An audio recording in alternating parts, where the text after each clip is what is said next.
सलग 5व्या दिवशी कोकण किनारपट्टीवरती समुद्राचं तांडव या ठिकाणी पाहायला मिळतं आहे। आपण सध्या भगवती बंदर या किनारपट्टी भागामध्ये आहोत आणि तुम्ही बघू शकता की सध्या समुद्रामध्ये अजस्र लाटांचं थैमान या ठिकाणी पाहायला मिळतं आहे। कोकण किनारपट्टीवरती उंच लाटा उसळतील असा इशारा हवामान खात्याने दिलेला होता आणि त्याच अनुषंगाने सध्या समुद्र जो आहे तो खवळलेला आहे। आजचा हा 5वा दिवस आहे। कोकण किनारपट्टीला या ठिकाणी अजस्र लाटांचा तडाखा या ठिकाणी पाहायला मिळतो आहे।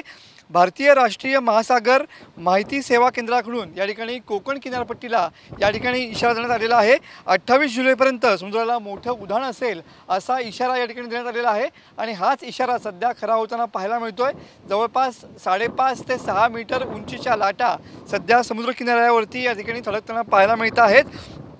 त्यामुळे छोट्या होड्यांनी समुद्रात मच्छीमारीसाठी जाऊ नये असा देखील इशारा देण्यात आलेला पाहायला मिळतोय। आपण सध्या भगवती बंदर जेटी परिसरामध्ये आहोत आणि तुम्ही बघू शकता की या जेटीवरनं सध्या या संरक्षक भिंतीच्या वरून सध्या लाटा ज्या आहेत त्या पलीकडे येताना पाहायला मिळत आहेत। शक्यतो हा नजारा पावसाळ्यात पाहायला मिळत नाही, मात्र यावेळी समुद्राच्या लाटांचं थैमान या ठिकाणी पाहायला मिळतं आहे आणि एकत्रितच जर बघितलं तर 28 जुलैपर्यंत या लाटांचं थैमान अशाच पद्धतीनं कोकण किनारपट्टीवरती असणार आहे। त्यामुळं किनारपट्टी भागातल्या लोकांनी या ठिकाणी सावधगिरी बाळगावी असा इशारा या ठिकाणी हवामान खात्याने दिलेला पाहायला मिळतोय।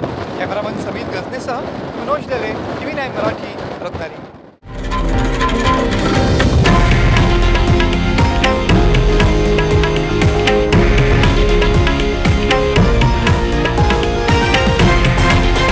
हे आहे देशातील नंबर 1 न्यूज नेटवर्क आणि आपण पाहत आहात TV9 मराठी, एकमेव।